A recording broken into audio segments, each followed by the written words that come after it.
So our next guest is Mr. Tarek Heggy. He's an Egyptian thinker, the author of 35 books on the MENA politics and cultures.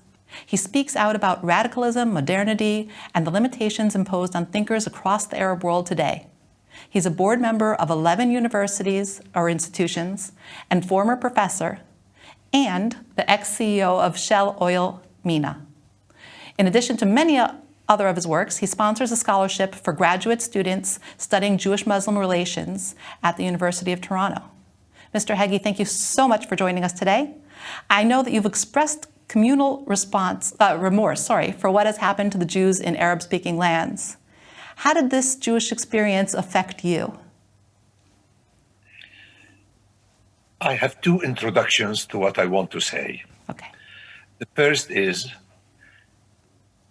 the core of my writings is the word you mentioned, modernity. I want my society, my country, Egypt, to belong to humanity of the 21st century. And the values of this humanity are known to all of us.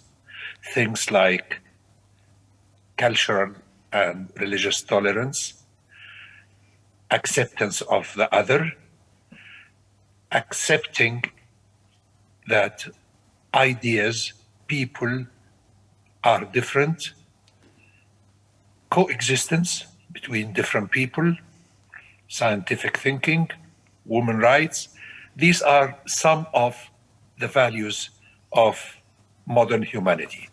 I advocate these values. What is the relationship between this and our topic, the Jews of Egypt? When the Jews of Egypt were pushed to leave the country, this is the mildest word, pushed to leave the country. Between 1948 and 1957, the biggest movement was after the second war between Egypt and Israel in October 1956. When this happened, it was part of a fundamental change to Egypt. Egypt, between the beginning of the 19th century and 1952, was closer to Greece and Italy than Saudi Arabia and the Gulf. It was more of a Mediterranean society. When people ask me, which happens quite frequently, can Alexandria return to what it used to be? Can Port Said, which is my town, return to what it used to be? I say, if we have the same factors, elements that used to make Alexandria what it used to be. And these are under one word, cosmopolitan. Egypt was full of Jews, more than 100,000 Jews, Armenians, Greek, Maltese, Italians, and people from Grand Syria. We call them in Arabic Ash-Shawam. Alexandria was full of these people, Egypt was full of these people, and all the domains were full of these people. Our second singer, Layla Murad, was an Egyptian Jew from the Karaite background. The father of the Egyptian theater was an Egyptian Jew. So this cosmopolitan Mediterranean Egypt started to come to an end. The same time the Jews left or forced to leave Egypt. For me, I sympathize with the Jews of Egypt because I sympathize with a certain Egypt, the cosmopolitan Egypt, the Mediterranean Egypt. Our great writer Taha Hussein, born 1889 and passed away in 1973, said in his book, The Future of Culture in Egypt, that Egypt is located in Africa, but it is not African or not purely African. Egypt speaks Arabic, but it is not purely Arabic. Egypt has a majority of Muslim population. But Egypt cannot be described when he wrote the book in 1938 as a Muslim country, simply because Egypt is not similar to Bangladesh or Pakistan or India. And then he said, so what is Egypt? Egypt is a product of both history and geography. History and geography tell us that Egypt is a Mediterranean. This Mediterranean Egypt had a lot to do with the Jews of Egypt.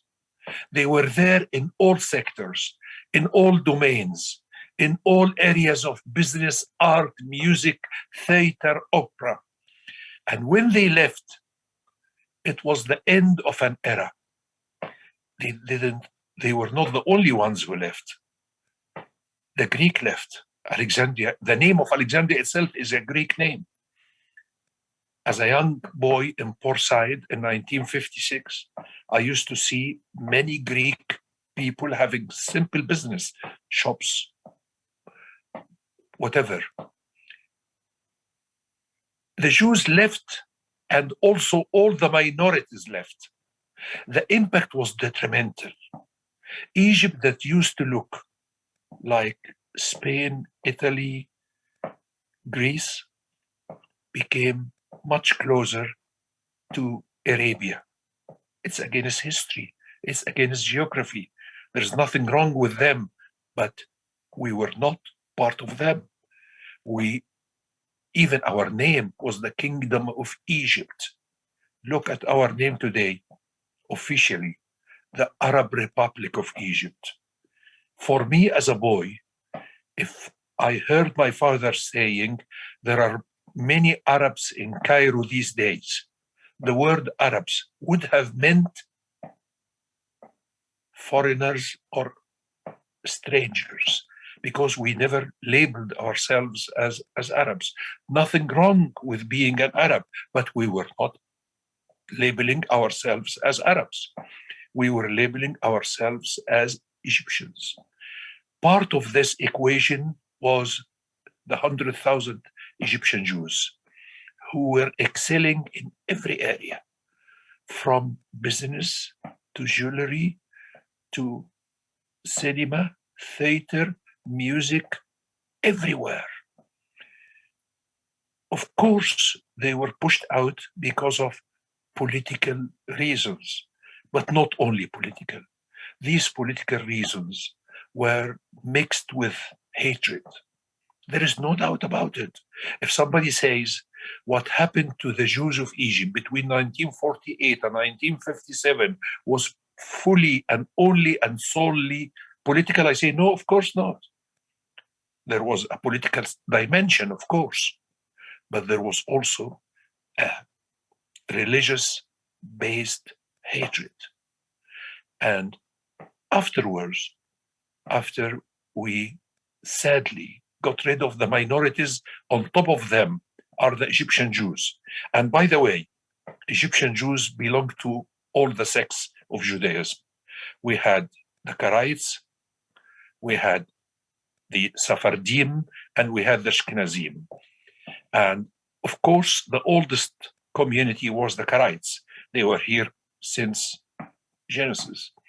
So, and the Sephardic Jews of Egypt were in Egypt for at least 5 centuries, compared to 20 centuries for the Karaites.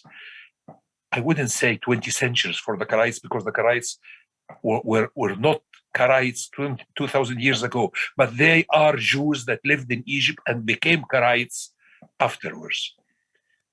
The new group was the Ashkenazi group. The Ashkenazim came only since the middle of the 19th century. But the Jews of Egypt were part of the beauty of a Mediterranean Egypt. When Egypt got rid of them, it got rid of all the minorities as well. So if somebody says it was only the Jews, no, the problem was not the Jews, it was us. Why? Because if we got rid of the Jews only, I would have accepted to talk about it as a standalone phenomenon, but it was not. We got rid of similar numbers of Greek, Maltese, Italians, and tens of thousands from Grand Syria, from Syria, but large Syria, including Lebanon, Palestine, and a great part of what's called today Jordan. Jordan didn't exist before 1918. So for me, what happened was a real harm to the Egyptian equation. The Egyptian equation for me and for many, many Egyptians who admire Muhammad Ali Egypt. When I say Muhammad Ali Egypt, I mean Egypt that Muhammad Ali established in 1805 and came to an end in 1952, i.e., nearly 150 years. This Egypt that produced cinema when there was no cinema whatsoever in the entire Arabic-speaking world, theater, music, universities. We had universities before any other Arabic-speaking country. Why? Because we belonged to the Mediterranean and we were influenced by the Mediterranean cultures. So when we look at the history of civilizations, I remind you of the following words of Plato. Plato was once in Athens talking to a group of his students. He pointed out towards Egypt and said, everything we have came from there. He meant ancient Egypt. So the ancient civilizations are mainly Egypt, Greece, Roma. Of course, there are other civilizations to the east of what I mentioned, but these are the three Mediterranean-related civilizations. I believe that we belong to this. We will be much better if we advocate the values of such a belief, that we are part of the Mediterranean. We are part of the cosmopolitan nature of the Mediterranean. And this means that we have to look back and say, was it fair what happened to the Jews of Arabic-speaking countries? I know that the departure, I have been to Israel many times. I met many people from the various backgrounds. And I myself lived in Morocco for a number of years. And I lived in a Jewish community. So I know that the Jews left the Arab countries in different ways. Maybe the worst and harshest was Iraq and Syria, where people were really tortured and treated very savagely. In Egypt, yes, there was bad treatment, but not the extent of killing. But people lost wealth, people lost properties, people left many things behind, including memories. I would imagine that the graveyards of the Jewish people in Egypt is part of what I'm talking about. Morocco and Tunisia were better. Why? Because there were two heads of states that in a way were much better than the rest of the Arab world. Bourguiba in Tunisia and Mohammed V in Morocco. They actually made it a policy to a far extent protect the Jewish people. That's why the worst didn't happen there. In Algeria, it was not very good because there was no equivalent of Bourguiba or Mohammed V. But at the end, we have to look at it historically and say it was a very sad development. We lost a great deal of the very clever sons and daughters of Egypt, and we should not talk about it as if it was a positive event. It was not. It was extremely negative. It was against part of us, but we have to start from there. Do we believe or not that they were part of us? They were part of us. There is no doubt about it. And they loved the country. And actually, one of the things that amazes me, that the Jews who left the Arab countries don't have hatred to their original countries the way that could have happened, other people would have had much larger hatred. But it doesn't mean that they didn't have bitterness. They had a bitterness, but they didn't have the hatred. But anyhow, I try when I have the chance to say that all my writings defend the cosmopolitan nature of Egypt. And this is related to the Jews of this country. We had in 1925 a Jewish Egyptian member of the cabinet, a minister, Yusuf Joseph Qattawi. Can anybody imagine today a Jew as a minister in an Arabic-speaking country? We had also, as I mentioned, Layla Murad, the top singer. We had actors, we had authors, we had political leaders. Actually, the Marxist movement in Egypt was always in the hands of Egyptian Jews.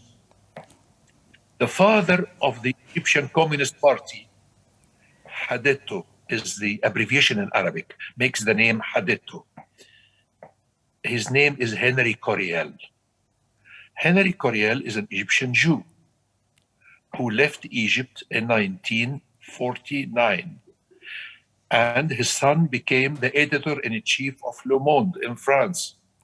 I met him in Moscow, and we talked as if we belonged to the same background, the same part of Cairo. But the whole thing is, do we believe in coexistence or not? Average Egyptian does believe. The Egyptians who do not believe in coexistence are the religiously driven people, mainly the Islamists. Why? Because we all know Islamism is like communism. It's an ideology that wants to cover the entire world, to make everybody a Muslim, to make all legal systems based on Sharia. Sharia is the equivalent of halakha. I don't know whether I pronounce it right or not. Yes, perfectly. Yeah, exactly. So the problem also that happened to our societies is the spread of political Islam.